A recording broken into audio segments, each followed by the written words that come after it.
also that the European public strengthened its negative opinion for the Balkan stereotypes much in use. Balkan propagandists were trying to build in the minds of Western public political myths that were closely connected with their local political aims. The Balkan states were in constant struggle to produce patterns that might help them in their ambitions. Great powers were asked to intervene in the settlement of Balkan problems. Atrocities in the Balkans were a fact of life, a way of life. The reader of the everyday European newspapers were often presented with cases of blinding soldiers, or cutting ears, or burning villages, or slaughtering mothers and children of the opponents in the Balkan Peninsula. Unfortunately, all the written elements of this very rich propagandistic period for more than 100 years were bound to have a deep effect to the internal local public opinion rather than the international public. This is especially true for the history that is being taught in the education system of its Balkan nation. With today's struggle for EU integration of the Balkans, it is becoming more and more a necessity to change this historiography approach. This fact is giving me the opportunity to go into the third section of my contribution today. I wanted to brief you very shortly on the so-called Joint History Project, which, as I said in my introduction, is meant to be a trouble-solving project that is proving to be valuable in balancing out of the negative effects of the propaganda and stereotype building in the peninsula. History education, ladies and gentlemen, at the state level can be exercised at two different directions when it comes to method and content. It's either stereotypes that are being reinforced and biased attitudes set in the classroom by providing students with selective information with no attention to the sources and the validity of the information. Or history class can be a forum of encouraging the critical thinking essential to today's age of information, where the most important skill that any citizen can develop is the ability to analyze and evaluate the credibility of the information. The Center for Democracy and Reconciliation, which is a non-profit, non-governmental organization based in Thessaloniki, as Petros said, I am the vice president there, undertook in 1999 the initiative to put together 4 thematic books, workbooks if you like, with textual and visual documentation which would function as a complementary to the existing state-written textbooks that are officially taught in the Balkan countries. These workbooks do not aim to replace history textbooks currently used in the classrooms. They have been prepared to act as alternative sources of reference for high school students and teachers that wish to look at the history issues with a critical mind and exercise their ability to analyze and evaluate alternative sources of information that have been accepted as credible.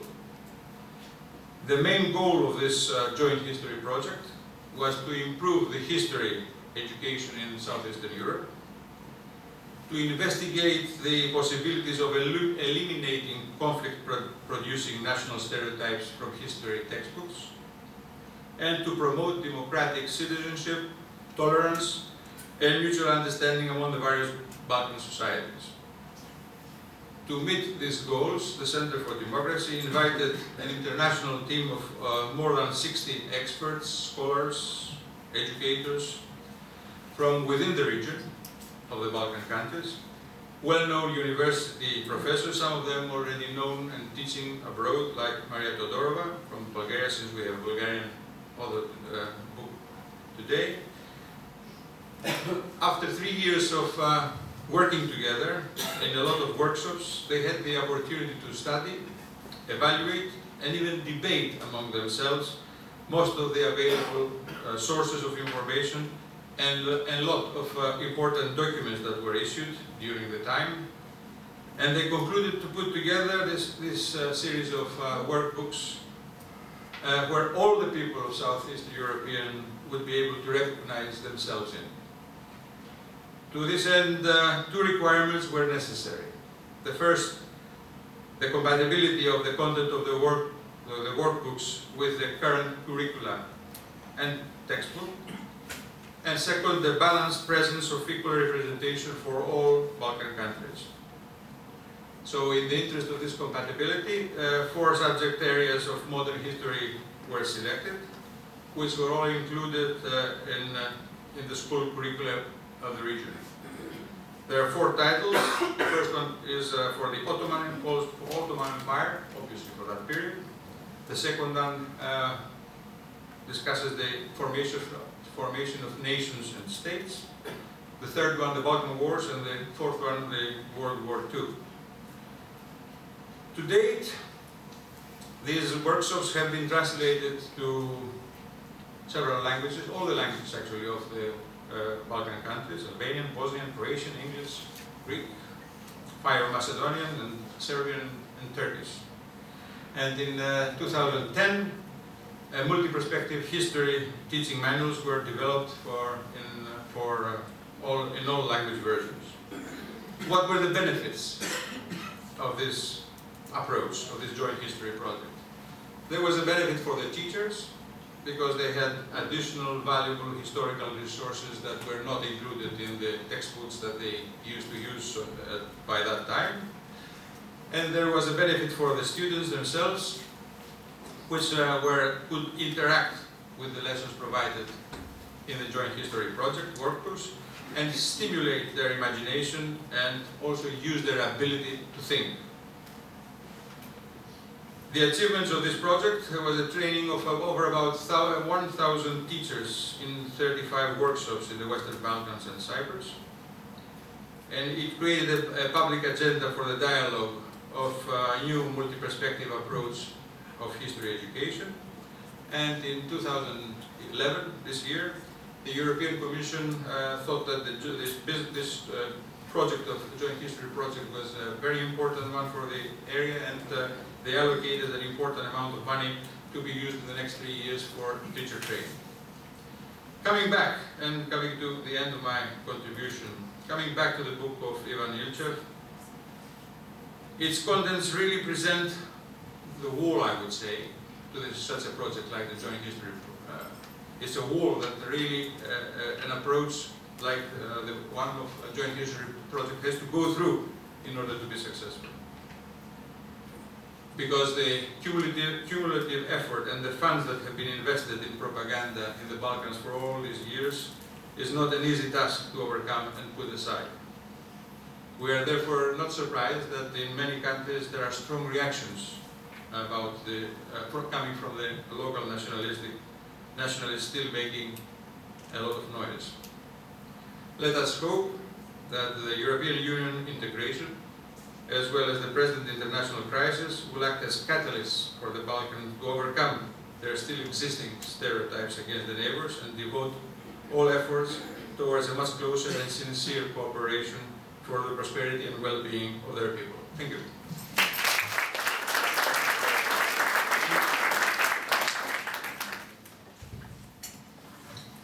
Thank you, Mr. Epikentro. Professor Stefanidis, the floor is yours.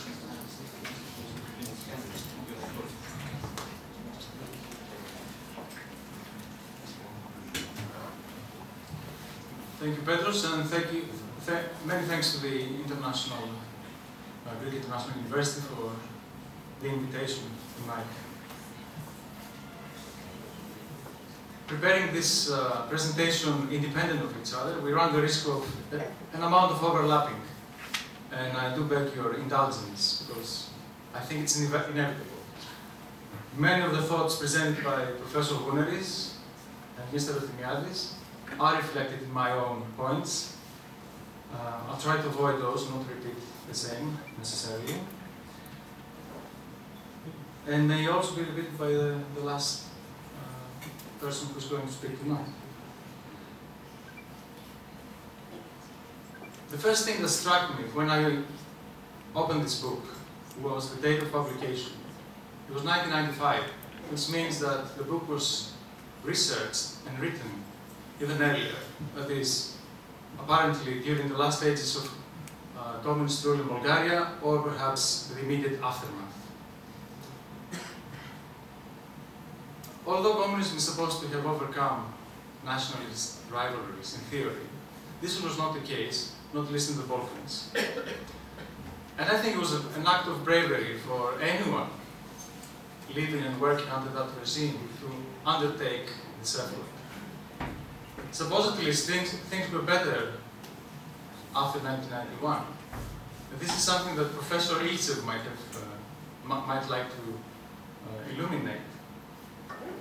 I wonder to what extent his work was facilitated by the Bulgarian authorities and Bulgarian archives at the time when the last regime was giving its place to something else, indefinite.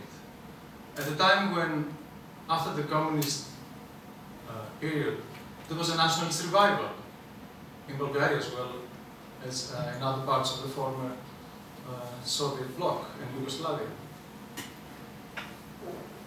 Reading the book, one realizes that there were some sources of support from the West.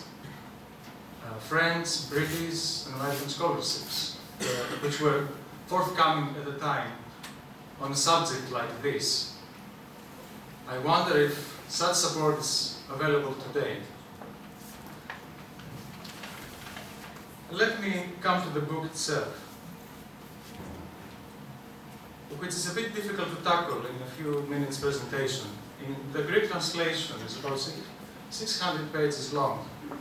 Of course, the Greek language is a bit generous with words. Possibly its Bulgarian and English edition, if it ever comes out, will be shorter. Thankfully for those who don't read Greek.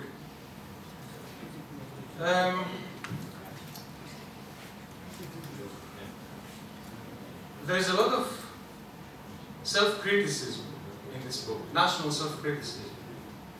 That was an act of bravery, as I said. But the book also points at common trends and traits in the Balkans, the result of adaptation to the logic of nationalism. On the other hand, the author is careful to point out that there is nothing peculiar about such an approach to the Balkans. There's nothing peculiar about the ethnocentrism of Balkan public discourse and Balkan propaganda. The propaganda of European states was as venal, every bit as venal and pernicious as its Balkan counterpart. I more or less agree with his definition that propaganda is a deliberate use of information in order to make its users think or behave in a certain way. Another title for the book might have been My Country, True or False. Just right or wrong, but also true or false, without question mark. Propagandists, it seems, were taken in by their own arguments. We don't really know whether they succeeded to convince others, but they definitely convinced themselves and succeeded generations in the Balkans about the veracity of their propagandist arguments. Professor Epikentro focuses on propaganda as a means for furthering foreign policy objectives, not as a weapon of what is called either political or psychological warfare, which aims to undermine the enemy at time of combat. He also notes the precarious distinction between political propaganda and diplomacy. The aims may coincide, but the formulation and execution differ. The century this book covers, and this is also an overall perspective. I myself have dealt with British propaganda to the Balkans during the Second World War, which I consider a manageable subject. When I first tackled it, I thought that this probably demands the work of a team. It turned out that I more or less managed within the time span of 2 years. But this is about a century and different countries and different peoples. It's a formative period for state building and nation building in the Balkans. And it opens new perspectives. It deals, of course, with the time when the material is relatively limited to the printed word. Whatever was spoken was lost. The only exception to books and pamphlets and the press were public relations, and the print of public relations is also limited. Acts of hospitality, decorations, and the like. It also focuses on the propaganda to the major powers and other states of Europe, and to the United States to a lesser degree. It highlights the role of students and intellectuals abroad. In fact, intellectuals and students abroad were two-way channels. They could channel propaganda from home, and they could also channel whatever they received from their host countries back home. It seems that by the First World War, the Balkan states, underdeveloped in every respect, in comparison to Western Europe, had developed extensive and relatively sophisticated propaganda machineries. With regard to domestic factors, they depended on the power of the national ideal. Take an example, even the socialist factions or parties in the Balkan states adhere to the maxim of the title, my country, the Bulgarian title, my country, right or wrong. The author also rightly cautions against the distinction between a liberal and a conservative perspective of propaganda. They were basically nationalistic, whether liberal, conservative, or anything else. He targeted three groups abroad, three target groups. First, the converted, second, the indeterminate, and third, the adversarial. But the book does not deal with the last group, because this would be related to psychological warfare, and it's outside its scope. So it deals basically with the converted, those who already admire the source of the propaganda in one way or another, and the much broader indeterminate group of people everywhere else. Are we talking about the tabula rasa foreign public? Possibly.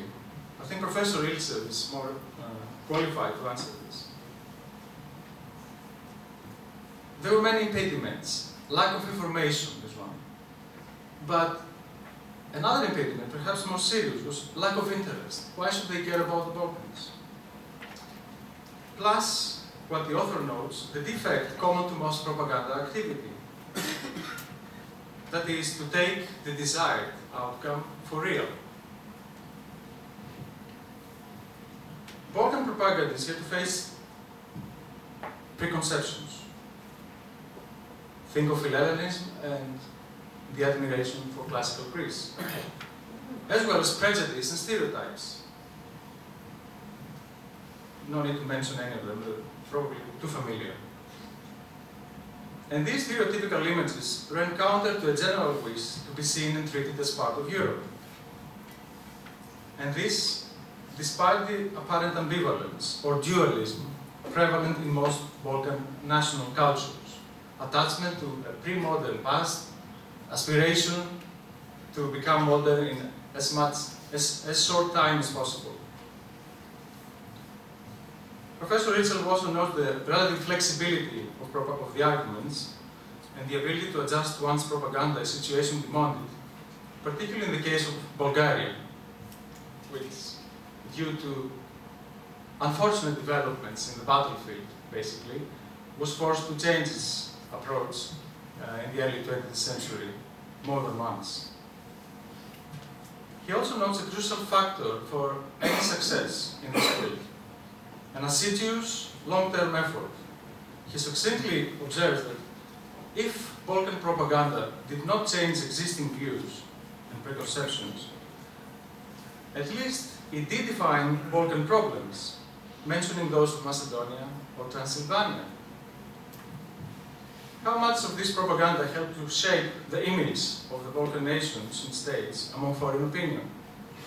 It was expected to succeed, particularly to the extent that foreign opinion makers, politicians, journalists, publishers, cartographers, and other experts, including missionaries, were employed, consciously or less consciously, in an attempt to convey authority. He also notes a criterion of effectiveness, but he immediately adds a caveat: the reaction and the propaganda of the adversary, which, however, could be self-servingly exaggerated by those monitoring it. The author ventures that memoirs of the First World War by First World War veterans from either the Entente powers or the Central powers indicate that Balkan propagandists did little to shake preconceived ideas. In this respect, he considers the outcome of the century-long efforts as a magnificent, if I translate correctly from Greek, a magnificent fiasco. Of course, mere words do not win wars. Important national objectives often involve not only regional, but also great power interests, which are hard to overcome. Judging by Greek political discourse, it is dangerously unrealistic to expect that foreign governments are prepared to overlook important interests for the sake of one's own just cause. This is an incisive piece of work. The book is replete with perceptive remarks either by the author or his sources. Since this is an academic gathering, let me mention just a few remarks on what I myself might expect to find and did not find to the extent desirable. Less about propaganda among the Balkan countries themselves, say from Bulgaria to Serbia or from Greece to Serbia and vice versa. And propaganda to kindred minority populations, where the pressure of irredentist and refugee organizations was particularly felt. Let's say Bulgarian Macedonians or Vlachs from Greece and Romania, and so on. And also third-party minorities whenever this was expedient. What I have in mind is the Greek propaganda among Bulgarian Muslims, to convince them that their future lay with a Greek face and not a Bulgarian face. Since what we present today is the Greek edition, I will briefly touch the subject. Professor Guneris has already mentioned the absence of the bibliography to which the author refers more than once, but it's not included in the Greek translation. My sense is that the translation does not do full justice to the original. Not only the bibliography, but the index is missing. There's no index of names. And this is important for a book full of names. And that would have been a problem because many of the names were transliterated from Bulgarian into Greek, with the result that some of them were rendered distorted beyond recognition. We look forward to second edition probably to have these problems corrected. At the end of the day, in this presentation, we have to acknowledge, I have to acknowledge, that this book is a reminder of the mutual ignorance of Balkan academics, of one another in the Balkans. We need to know more about their neighbors, including their language. Based on Bulgarian primary sources, this is a welcome corrective. It is also a pointer to the direction of promising new research fields on individual Balkan propagandas and their impact abroad. For the last 20 years, many of us here have not missed an opportunity to indicate that this is high time, it's high time for 20 years, to try and undo the poisonous effects on the Balkan mental landscape due to centuries of propaganda. Thank you very much, and thank you to Professor Epikentro.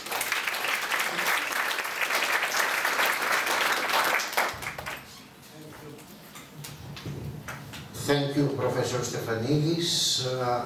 Now, Iakobos Michailidis, Assistant Professor at University of Thessaloniki and editor of the Greek translation of Professor Ilitsev's book, is going to speak.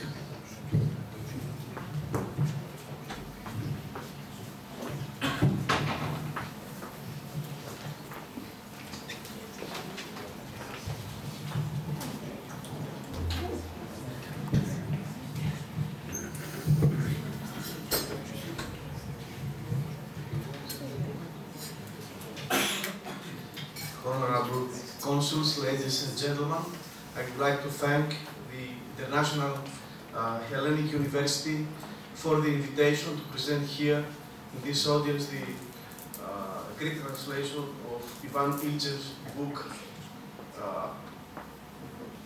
Rodinata mi prava Iline. I should tell it just in Bulgarian. It was a cold winter of February 1996 when, as a young researcher, I once again visited Sofia for academic reasons. A short typical walk, accompanied by my closer friend Vlasis Vlasidis in the closest bookstores, was hitting a big surprise when I found a new publication of Ivan Ilitsev. To be honest, I didn't know the man till that moment. His name was not yet in the list of the more readable Bulgarian historians I had already in my hands. My surprise became even bigger when I started to read the chapters of the book. It was then that I realized that Ivan's work was not a common historical contribution, but a pioneering challenge opening new paths in historical research. Politics, history and propaganda were issues traditionally fascinating for historians, especially those dealing with the Balkans. I do not have any doubt that every historian has the duty to search for the truth. On the other hand, I also understand that the approach of this historical truth is probably a difficult, sometimes an unreachable objective. In that context, the construction of an artificial historical truth was usually the result of political agendas and priorities, and experts like historians, ethnographers, journalists, and diplomats gave their efforts to justify it. The next step in the enterprise Ilitsev was to learn more about him. I was lucky enough to meet him in some of the meetings of the European Network of Historians, Clionet. I think it was in Bergen, Norway, when after some glasses of wine we discussed the possibility to translate his work in Greek. Ivan gave his permission with enthusiasm, and gratefully the publisher Petros Papasaratopoulos gave the proposal into life. Generally, Ivan is rather an evocative historian. Balkan history and the history of Bulgaria is the center of his historical interests, but usually from a refreshing point of view. The current work in which he deals with the propaganda policy or his book on advertising in Bulgaria in the 19th century are typical examples of a historical approach which is consciously differentiated from the typical traditional historical narrative. Some other of his books and articles are To the Land That Was Never Promised, Bulgarian Emigration to the United States in the late 19th, early 20th century. To Call Me a Bulgarian is the greatest joy for me, The Rose of the Balkans, A Short History of Bulgaria, and Winston Churchill and the Balkans.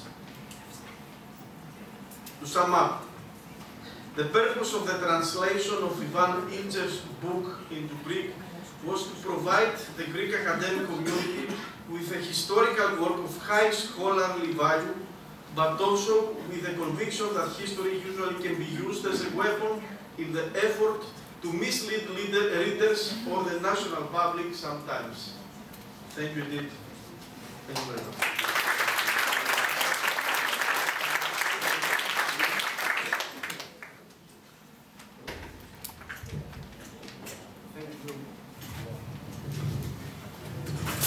Thank you, Iakovos. I would like to ask Professor Ilchev to say a few words about his book. Thank you very much for the kind words that have been spoken this evening here. I want to thank International Hellenic University for this unique opportunity to meet you here.